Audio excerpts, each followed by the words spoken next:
Dear students, चूँकि मेरा 6 फरवरी तक ज्ञान गंगा कार्यक्रम के अंदर ऑनलाइन कोर्स चल रहा है, आपकी क्लास सफ़र हो रही है, इसलिए मैं आपको वीडियो लेक्चर के माध्यम से आपको मटेरियल प्रोवाइड कर रहा हूँ। ये टॉपिक मैंने क्लास में स्टार्ट कर दिया था। डाइकोट प्लांट्स के अंदर एनामेलस सेकेंडरी ग्रोथ, यानी द्विबीजपत्री पौधों के अंदर असंगत द्वितीयक वृद्धि। तो इस टॉपिक के ऊपर मैं आपको वीडियो लेक्चर भेज रहा हूँ। हम जानते हैं कि डाइकोट प्लांट्स के अंदर जो मेन जो कैरेक्टरिस्टिक्स स्ट्रक्चर हैं वो सब ये पाई जाती हैं।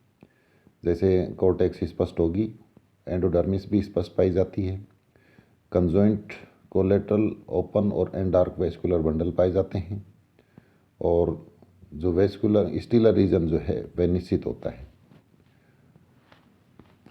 बहुत सारे ऐसे डाइकोट प्लांट्स हैं जिनके स्टेम्स के अंदर सेकेंडरी ग्रोथ प्रारंभ होने से पहले ही कुछ एबनॉर्मल स्ट्रक्चर्स बन जाती हैं, जिनको प्राइमरी एनामेलस स्ट्रक्चर कहा जाता है। इसके बारे में हम क्लास में भी डिस्कस कर चुके हैं। जैसे स्केटर्ड वेस्कुलर बंडल्स हैं पेपावर के अंदर, जो कि डाइकोट प्लांट है।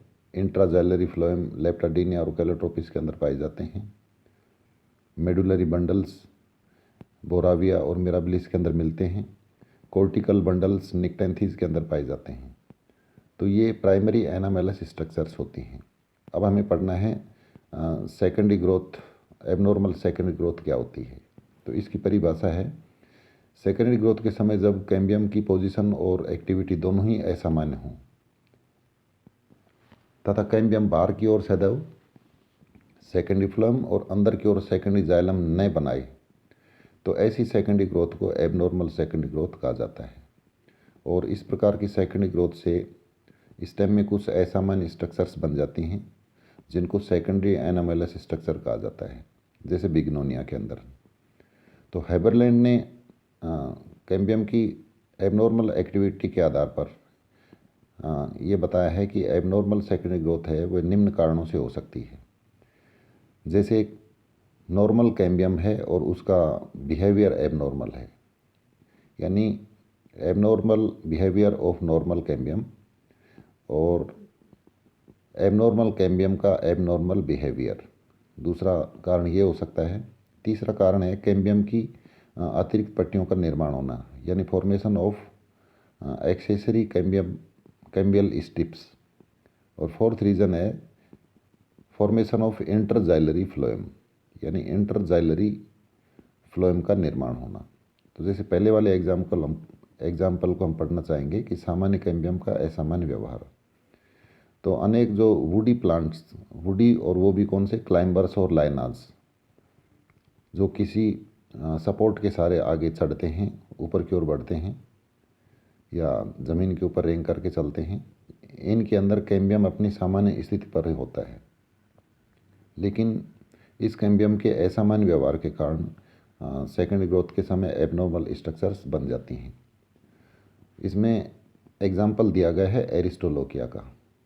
तो एरिस्टोलोकिया एक वुडी क्लाइंबर होता है और इसमें कैम्बियम की जो रिंग होती है वह केवल वेस्कुलर जोन, यानी फेसिकुलर रीजन जो होता है वेस्कुलर बंडल्स का, उसी में ही कैम्बियम की रिंग होती है। और सेकेंडरी जो फेसिकुलर रीजन में सेकेंडरी वेस्कुलर टिश्यू बनाती है ये, और इंटरफेसिकुलर रीजन में यह पेरेन्काइमेटस सेल्स बनाती है। इसलिए मैच्योर स्टेम्स के अंदर जाइलम टिश्यू पेरेन्काइमा की पट्टियों के कारण फटा हुआ दिखाई देता है।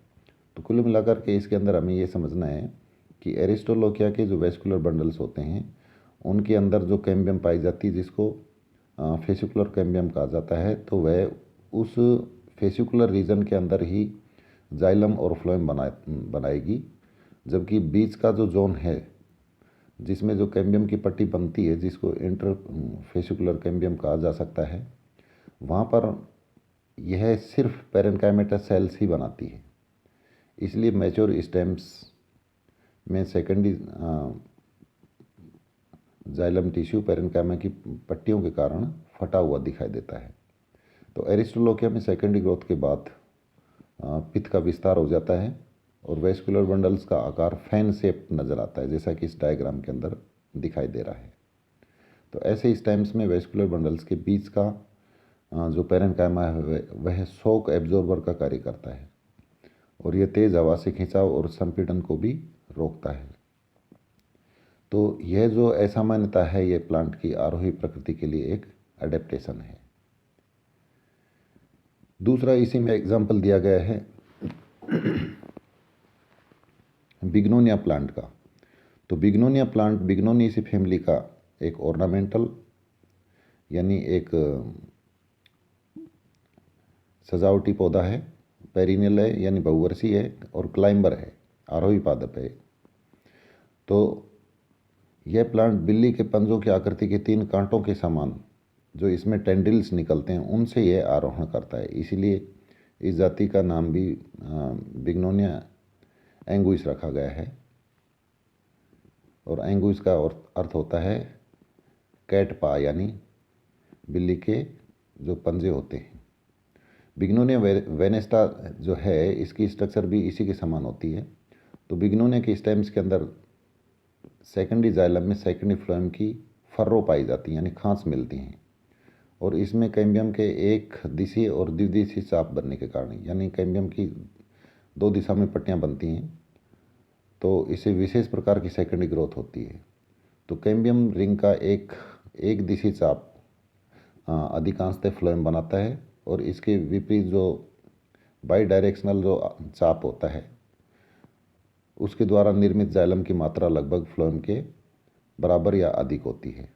तो प्रारंभिक अवस्था में कैम्बियम सामान्य रूप से कार्य करता है, जिसे सभी स्थानों पर सेकेंडरी जाइलम और सेकेंडरी फ्लोएम समान मात्रा में बनते हैं। लेकिन कुछ समय के बाद ही कैम्बियम चाप की जो एक दिशीय सक्रियता से जाइलम में फ्लोएम की 4 खांचे बन जाती हैं। तो उस स्थान पर जो कैम्बियम होती है वह जाइलम बनाने के बजाय फ्लोएम को अधिक बनाती है। तो इन स्थानों पर कैम्बियम जाइलम बहुत कम या नहीं बनाती है और चारों खांचों में फ्लोएम की खांचों में बास्ट फाइबर्स की अनुप्रस्थ पट्टियां भी दिखाई देती हैं। ये इसका डायग्राम है। इसमें जो वेस्कुलर जोन है उसके अंदर देखिए जो मेन वेस्कुलर बंडल्स थे उनके अंदर जो कैम्बियम थी उसके अंदर बाई डायरेक्शनल और यूनि डायरेक्शनल कैम्बियम की पट्टियां थी। तो शुरुआत के अंदर कैम्बियम सामान्य कार्य करती है, लेकिन बाद में कैम्बियम की जो यूनि डायरेक्शनल जो आर्क होती है उसके द्वारा सेकेंडरी जाइलम बनने के स्थान पर सेकेंडरी फ्लोएम की मात्रा अधिक बनती है। तो इसलिए कैम्बियम के इन स्थानों पर वेस्कुलर बंडल्स के ये जो जोन है यहाँ पर फ्लोएम की खांच दिखाई देती हैं। तो यह एक असंगत संरचना बनती है जो कि द्वितीयक असंगत संरचना है। दूसरा जो कारण है कैम्बियम इसका असामान्य द्वितीयक वृद्धि का वह है असामान्य कैम्बियम का असामान्य व्यवहार। तो कुछ प्लांट्स होते हैं जिनमें सेकेंडरी एनामलस स्ट्रक्चर कैम्बियम की असामान्य पोजीशन और उसके असामान्य व्यवहार के कारण बनती हैं और यह स्थिति थिनोइया स्कैंडेंस एक प्लांट है, इसके अंदर देखने को मिलती है और सैंक ने इसका वर्णन किया था। और इस स्टेम के अंदर कैम्बियम यंग स्टेज में ही एक रिंग में न होकर के कई फोल्ड्स में बटी हुई दिखाई देती है और प्रत्येक फोल्ड एक रिज के रूप में उभरा हुआ दिखाई देता है।